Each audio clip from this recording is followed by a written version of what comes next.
Thank you all so much. Again, my name is Candace Davis.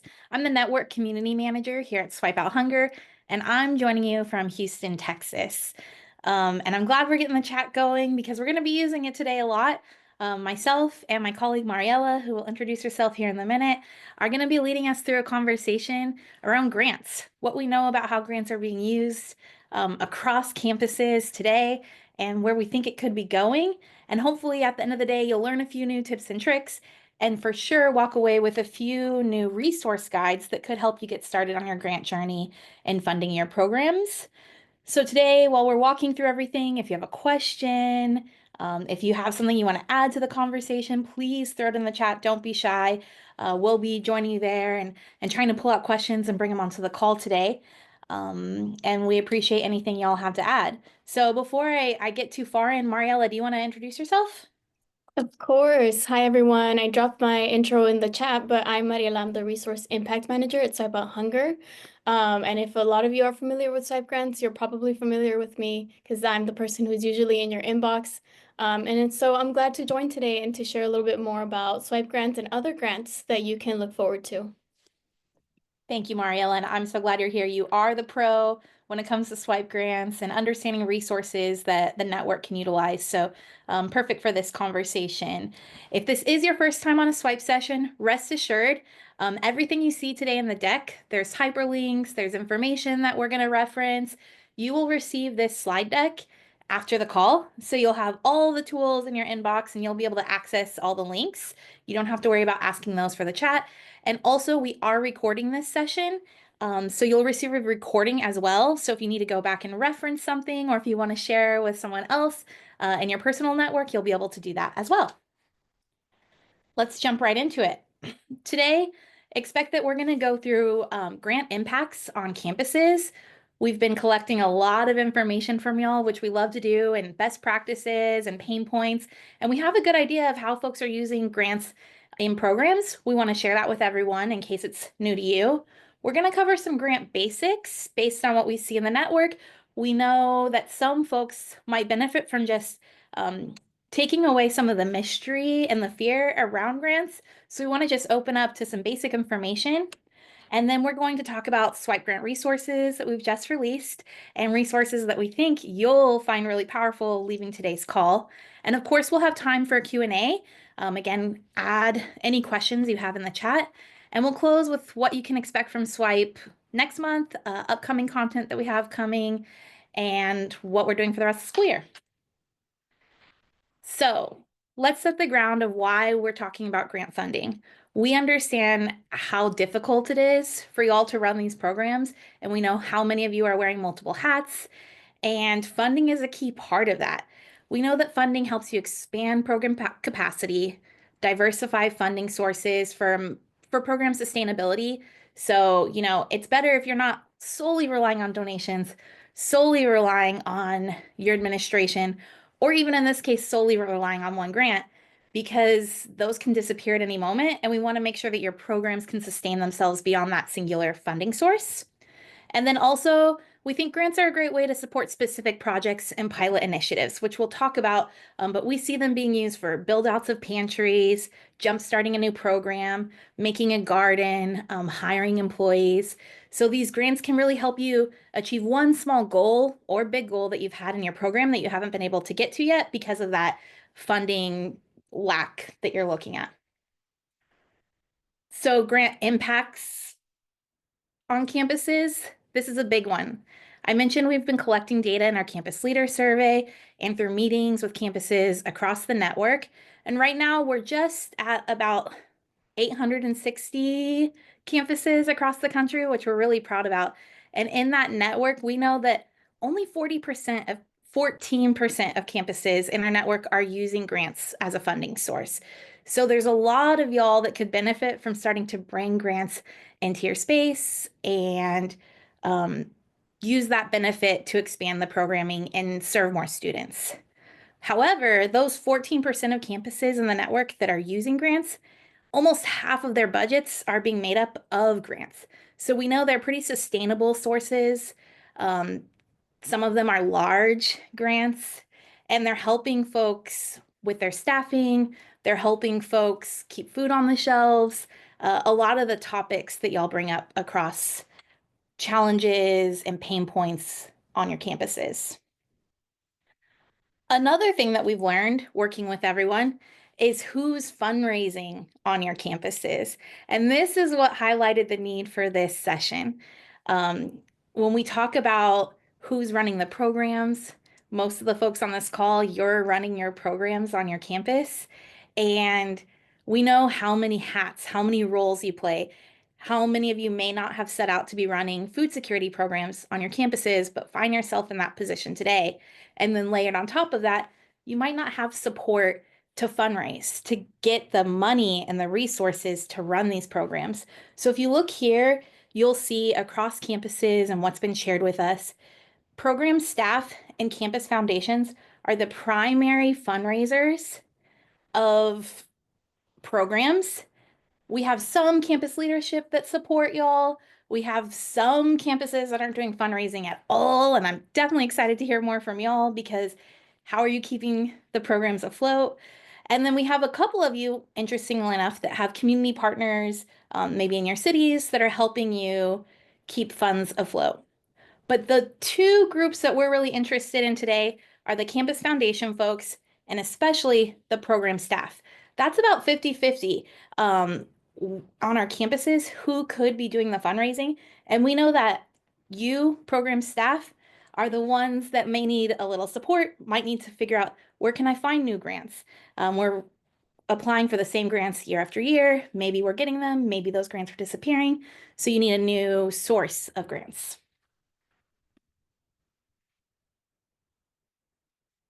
Want to highlight a few wins in the network in this past year of campuses that are using grants, receiving grants, being awarded, so that y'all, if you haven't started using grants in your campuses, get an idea of what you can expect. So SUNY Old Westbury awarded $14,000 from the Home Depot, and they were using that $14,000 to help improve their Panther Community Care Center and their food pantry. Awesome. Expansion, better quality, safety, all of that. At Sam Houston State University, $100,000 from a local foundation, the Powell Foundation, to help enhance awareness and support college and community food security initiatives. Awesome. Iowa State University awarded $20,000 from their local food bank, which I know a lot of y'all are working with food banks, and so this is awesome to hear that they're helping in this way. But with that $20,000, able to bring in new cold storage and freezer space, which expanded their ability to carry produce, eggs, dairy, and meat. We love to see it. And St. Cloud State University awarded $50,000 from their higher ed office through the Hunger Free Campus Grant Program, which we're going to talk about again later today.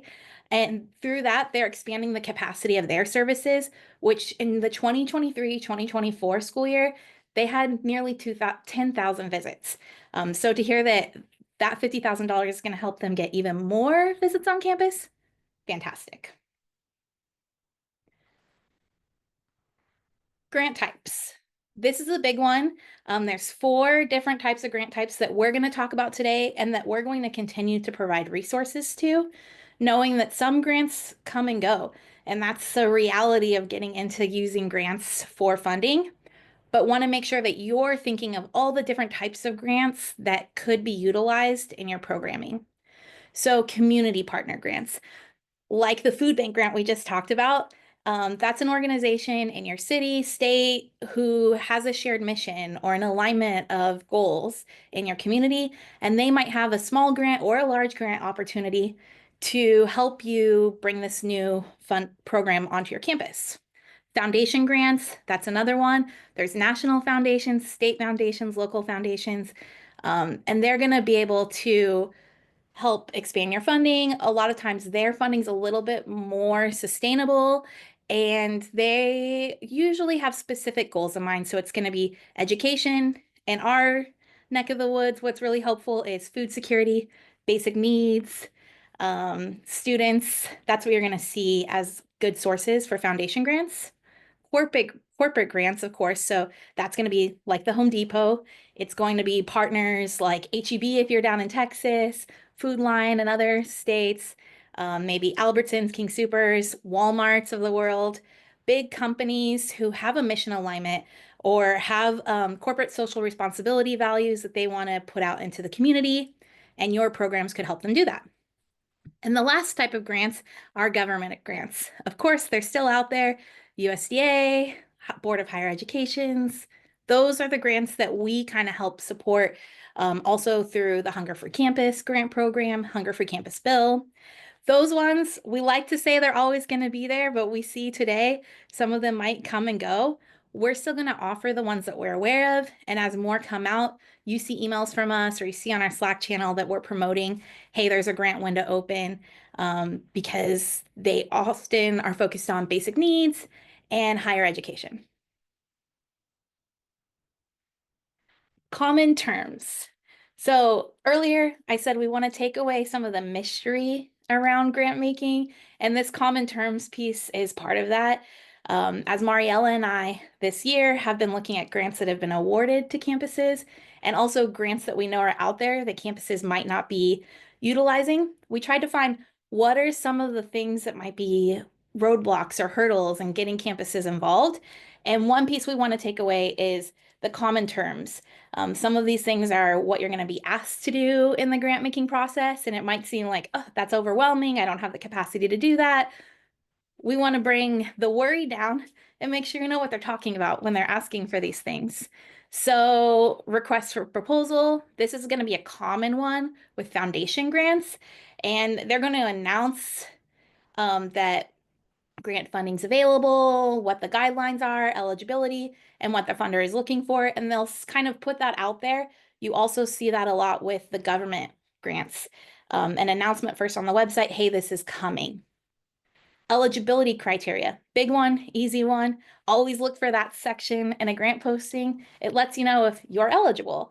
Are they accepting grants from higher ed institutions?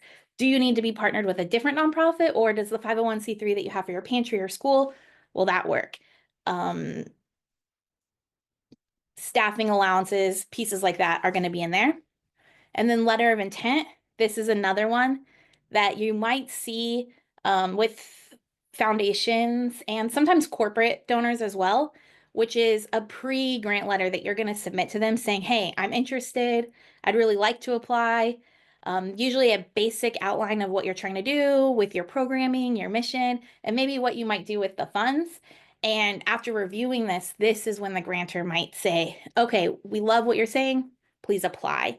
And honestly, I know sometimes people think of this as a first hurdle, but I like to think of it as, hey, they're not going to waste my time with an extensive grant process.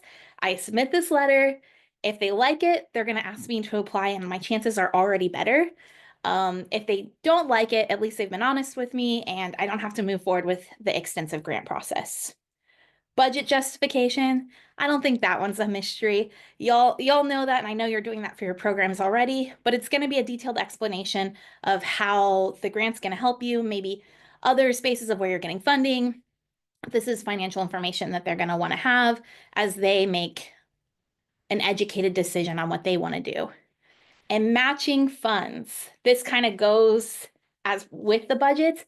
And this one we're seeing to become more and more common, especially in the Hunger for Campus grants. And this is something that funders are asking because they want to see that your commitment to the work is just as much as theirs. They also see that that makes their grant dollars go further.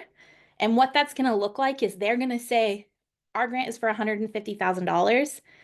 And if you're awarded, you have to put up $75,000. You have to put up $150,000. We're in this as a partnership, paired together. And that's becoming more and more common. And there's a lot of ways to get those matching funds. Other grantees, sometimes your alumni organizations, your campus foundations, they could help you. Even your administrator might say, oh, if I give you 100, they'll give you 200. That sounds like a great deal. So that's something to look for and conversations to be happening with your campuses. Continuation on the common terms, deliverables. These are the concrete outcomes, services, and milestones that the funders are going to be looking for you to make. And the biggest thing I can say to you around this is don't overcommit yourself. Be honest about what the deliverables that you can commit to are, and be really clear about the expectations around those. Sustainability plan, this one is becoming common, more and more common, and we actually have a really vested interest in you having this too. A lot of our one-on-one calls that we have, consulting calls with campuses, are around sustainability programs.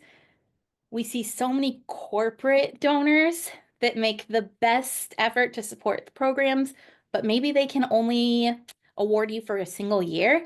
And that single year, it's amazing. You have all these extra services, all these extra programs. You're able to buy all this product that you never could buy before.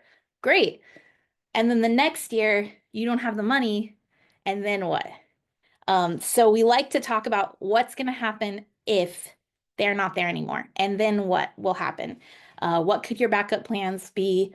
What can you do to diversify the funding on your campuses to make it so that their initial investment is sustainable? And they're going to want to hear that in the grant making process. Grant periods. This one, if you've worked with Mariella a lot, you already know about. This is the time period from when they're awarded to when they want the reporting. And those can be 6 months, 1 year, 3 years, depending on the type of grant. So something to look for as far as your investment and the deliverables that you plan to make. What kind of time period are you going to have to work from? Indirect costs, always want you to be looking at this. This is going to be that percentage that you're allowed to take for overhead.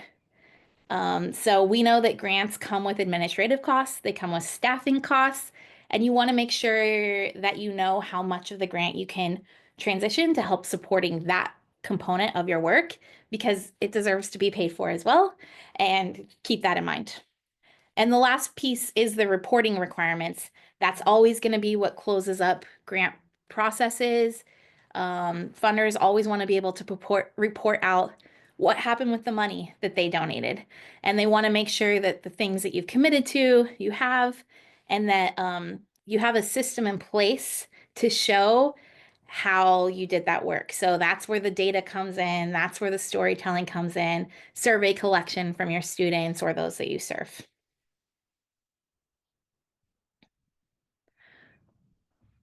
Once you're familiar with all that content and you think, okay, I know what I'm looking for, I'm going to find some grants, you found one that you're interested in, we want to make sure that your grant proposal is as strong as it can be. And so we want to start with knowing your funder. So when you found a grant proposal, let's say it's to Mariella's foundation, the first thing I'm going to do is make sure that I understand Mariella's mission and the priorities that she has, making sure that I'm in strong alignment, or that what I'm trying to do with my programs will have a strong alignment with that. I'm also going to look at past grant recipients from Mariella's foundation. Who else is she giving money to? Because does it align with what the work that I'm doing? Could it align with the work that I'm doing? Am I thinking clearly about what Mariella really likes to see? Does Mariella love to see outdoor projects? Okay, well, we have an outdoor market. We have a garden. Those are ways that I can skew my programs and understand that funding fits into that bucket. And then following their funding guidelines, again, really want to make sure you're reading that eligibility and the required documentation pieces as closely as possible. We don't want you to take yourself out of the running right from the beginning because you didn't submit the right piece of paperwork. We even run into that with swipe grants. We love all the submissions, and we ask that everyone that submits completes the campus leader survey. And every year, a couple of y'all don't make it into the end because you didn't complete the campus leader survey. So, make sure you stay in the running and you're following all the documented processes, and that's not what eliminates you from getting this potential funding. And the last thing, which super key, especially when you're working with local funders, build a relationship if you can. Is it someone that you can invite to the campus? Is it someone that's used services before? We hear so many stories about past students who go on to help support the programs that help them get through graduation. Maybe there's alumni out there that can help connect you with their employers or organizations that they're involved in. You want to build a relationship with these folks because not only does it help you get the foot in the door, but it really helps with the sustainability piece. to have them on your calls, to have them in the network and aware of all the work that y'all are doing every day. We want to make sure you're creating a clear and compelling narrative. So define the problem with data and stories. We'll talk about it at the end, but we know data is another opportunity for campuses to grow and for y'all to have the powerful storytelling of all the work you're doing. You got to know how many students you're serving or how much food you're putting out there, how many programs are being offered on your campuses, all the resources available to students. The data is really important and it helps you write this compelling narrative when you bring it to grants. And then also stories. If you're able to share personalized stories from students or community members, of course, you can always anonymize them, but it helps folks feel like both their heart's being tugged at and their head with the same problem. And that's what we want to do to help people feel closer to the issue, but also to them being part of the solution. Show how your program is the solution. I already know this because I talk to so many of you every day about the powerful work that you're doing on your campuses to serve students, their families, even staff on your campuses or community members. Your programs are the solutions. And so you want to make sure that you're conveying that as clearly as possible, all the different things that you do to meet students where they are. Outline realistic goals and impact. That goes back to the deliverables. You want to make sure that if you only have 1 year to complete the deliverables, that they're deliverables you can complete in a year, but also that you're able to say very clearly, not I'm going to serve more meals. I'm going to serve 15,000 more meals because you've provided this funding. That writes a clear story of impact to funders, and they like to be connected to that story. And make the funder part of the story. That always goes back to how does their vision, their mission align with your work and bringing that into the narrative that you're writing. And of course, knowing your funder from the previous slide helps you do that a little bit better. So just think of how you can marry those pieces together. Last piece, set realistic goals. I know it sounds obvious, but sometimes we overshoot our mark a little bit. And we know how many barriers y'all face every day in the work that you're doing, not only in the programs, but maybe it's your other job responsibilities. Maybe it's your staff are getting cut right now. Student enrollment might decline, or it's harder for students to come to school. We went through a pandemic and y'all know how that impacted campuses. So thinking about all the external factors that could be impacting the work that you do and set realistic goals in these grants, because what we don't want you to do is get to the end of the year with a grant that you just started this relationship with, and then you don't quite hit the mark on what you've promised, and that becomes why the grant's no longer sustainable. So be specific and measurable. I can't say it enough. Data, data, data. And how are you going to get it so that you can show the growth and the impact because of the funder? Align the goals with funding. And in that one, we're thinking more if you're getting $10,000, be realistic of what you can do with $10,000. But on the same needle of that, if you're getting $100,000, be realistic with what you can do, but also they are giving you $100,000. Let's make sure that we're making the best use of that level of funding. Set a timeline for achieving and sustaining your goals. So break everything into short-term and long-term milestones that will help it make everything more achievable. If you say that you're going to serve 10,000 more visits in a year, and after the first quarter, you haven't gotten a quarter of the way through 10,000 new visits, what are you going to do to change or pivot to get yourself to that end goal? Something to think about. And then plan for impact beyond the grant. That goes back to the sustainability measures. You want to make sure that everything that you're doing in your programs, and y'all know this, we don't want to have students come in 1 year and think, oh, this is amazing and it solved all my problems. And then the next year we can't show up for them. So we want to make sure every new offering that we're putting in, we come up with a way to sustain it for programs and campus support as y'all move forward. Making sure we're thinking about operational adjustments that need to be made to keep things running smoothly, extended hours, and when we can't, that we're communicating that clearly with students and staff on our campuses.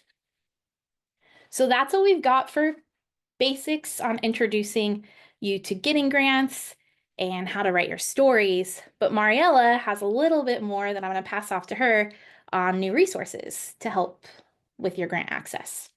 Thank you, Candace, for walking us through all of those basics. They're really amazing tools for you to feel more prepared and ready to tackle some of these grants. And now we want to turn over to a toolkit that we've developed, the Funding Your Program Toolkit, where we walk you through 3 major strategies of funding your program. So one of those parts are the direct donations and small scale fundraising, which a lot of you are already doing. This is crowdsourcing, food drives, fund drives, and initiatives like that. Section 2 is Grant Writing 101, what we're focusing on today, and that is more of the tips that you've learned here today and more. And Section 3 is advocating for a budget line item from your campus administration. This is a really big one and an area that we're definitely trying to build more knowledge around because we definitely want you all to have that support and that sustainability, again, the callback from what we've been talking about earlier. And so this is all linked here and it's going to be in the follow-up email so you can all go through that in more depth. And we've also developed a grant opportunity roundup document where we will put together all the grants that we run through that are relevant to you all and that you can apply to. We're going to drop them in here and make sure that you just have direct links to click into. A place where, you know, it may be a little bit harder to find these, and so we want to be able to support and put them in one place for you. And so this is a curated list. It'll be broken down by school types. So we'll have some for all campuses. We'll have some for institution specific, like maybe rural areas or HBCUs, something like that. And then we'll also have all the Hunger Free Campus ones that have open applications.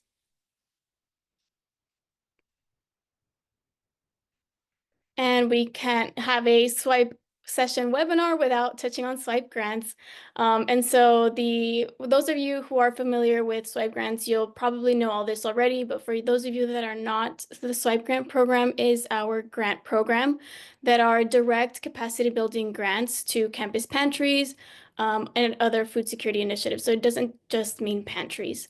And so these are really great for those who are looking to, you know, build capacity in the way of hiring a new staff person. Maybe it's a student manager, getting that refrigeration that you've been needing, and also just stocking your pantry because these grants are also there to support pantries at all different levels. And so that's awesome. And to put a few numbers on here in Swipe Out Hunger's history of being a funder, over 439 schools have received a total of over $1,178,000 in direct grants, which is amazing. And it's really, we see the lack in funding opportunities. And so this is our way to call that, address that and make this available to you all. And for a couple examples on how these grants are used, we've got this here. So you'll see that a lot of people are using this to stock their pantry, which is completely the whole point of this is for you to, you know, meet the needs of your students. We see there's a big variety here. So a lot of people are also using it to buy non-food basic needs items, hire new pantry staff, school supplies, fund that pantry garden. Maybe you're getting new tools in there and everything in between. So it's really exciting to see the various ways that different pantries are using these. We really recognize that not all pantries are built the same. You don't have the same support, you don't have the same campus needs, and you certainly don't have all the same, you know, priorities on your list. So it's really great to see how everyone is using these and how the impact, you know, is growing through these grants. And we've also have the Hunger Free Campus grants. So as you all know, the Hunger-Free Campus Bill is a big priority of our advocacy department. And a recent win is in Virginia. Just last week, it was passed there, so it's really exciting. And with the Hunger-Free Campus Bill being passed in various states, you'll see in the map here if it's been passed or introduced. They offer support for campus implementing programs that reduce student food insecurity. So this is state level funding directly to public colleges and universities to, hire that basic needs advocate, that basic needs manager who is going to run these programs, put the funding behind starting a new pantry or other food security initiatives. So it's really great. Again, we will put the Hunger Free Campus open applications in that they're already there in the grant opportunity roundup doc, so that you all, if you're in one of those states, can access more information on how to get some of that funding. And now we'll open up the floor for a Q&A. So if anyone has any questions on anything we've already covered, any new questions, share any experiences from you applying to grants directly yourself, we're opening the floor now. So feel free to drop those in the chat or in the Q&A session or section of this call. Awesome, Mariella. I already see one. Are hunger-free campus grants only available to public institutions? Awesome question. That's going to vary based on your state department's higher ed. Um, and I will say some states have taken that path and some states have not. And so I want to make sure that y'all are aware of that. In the document that Mariella was just sharing, we have the eligibility requirements for each grant that we're listing already pulled out, so you can make a quick glance. Oh, okay, yeah, that applies to me or that doesn't. But depending on state, that would be the answer for that question. And I know that that's not a hard line, but it will vary. Thank you for that question. Yeah, latest grants available. So if you're not already in our Slack channel on the community platform, do know that we share grant opportunities that are available in that space while the windows are open. And with this new tool that Mariella shared, we highly encourage y'all to bookmark it because you'll be able to reference and see as new ones come available, we'll put them on there. What we've done in the grants that we've listed so far is put the timelines, the calendar timelines that you should expect for that grant. So you can kind of make your grant calendar throughout the year and say, oh, I know this one opens in April. I need to be looking for it. I know this one opens in August. I need to be looking for it. So we've put that data there for you. Right now, as far as what is the latest grants available, I know one that we have out there, Mariella, is a corporate one, right? Do you want to say? Yes, that is the Walmart grant. So the Walmart grant, to just give you like a quick summary, is from your local Walmart. So wherever your nearest Walmart is, wherever they're operating, they are accepting applications for small like cash grants. So I think the minimum is like $500 to $5,000. So this is a perfect example of something local that you can apply to. And they do this quarterly so year round, quarterly, they're accepting applications. And so everything is linked in that document so that you can click in and find your nearest place or your nearest Walmart to apply to and get in contact with. So that's an exciting one because it's open now. I see some questions in here about joining Slack. I just dropped the link that y'all can use to join today to the Slack platform. And then what channel do we share the grants in within Slack? The solutions and resources is where you're going to see them most often posted because we want to make sure that y'all can access them there. Awesome. I'm loving that everyone wants to join the Slack. Please do. Please do. It's the link is there, and also the link will be available in our follow-up email that anyone on this call is eligible to join. Tara, I see that your hand is raised. So let me give you an opportunity. Oh, you just not seen. Thanks, Mariella. I see Mariella just joined this, shared the Slack link too, just in case. And Tara, I see that you just put your hand down. So if you are missing it, let me know. Okay, now I'm not ignoring Emily, my friend from Idaho. I'm not ignoring your question, I promise. We're gonna scroll back up, and I don't know if I have the perfect answer, but I am gonna open it to the audience in case anyone wants to add any insights here. But Emily's question is, any guidance on how university pantries should answer grant questions related to how we serve minority populations or provide a diversity, equity, inclusion statement, as some universities may no longer be able to share support specific to DEI initiatives with the changing landscape. I'll say I'm not on a campus, and so I'm not sure if I feel comfortable today giving y'all an answer on that one. Marielle, I don't know if you feel differently about that, but I'd love for folks to add into the chat since y'all are the ones on campuses and might have found great solutions for this.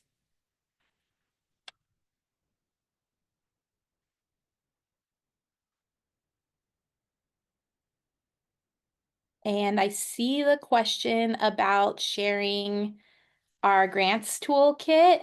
Again, it will be available, but because y'all are here, I'm going to get you that link right now. Just give me 1 second, because I know we're excited to start applying for grants immediately after this call.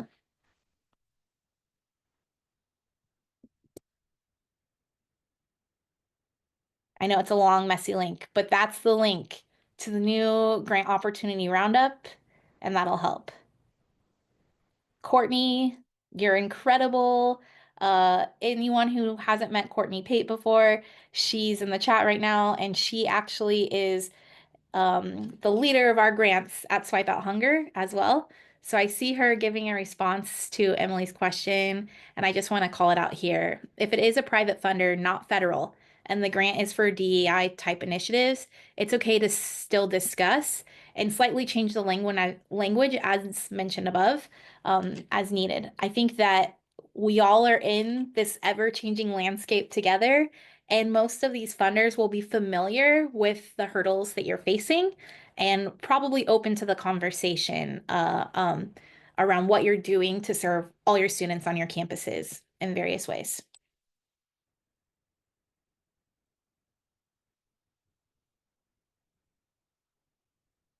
Any other questions, or anybody want to open themselves up to share something? I'm happy to take you off mute and give you the opportunity to do that.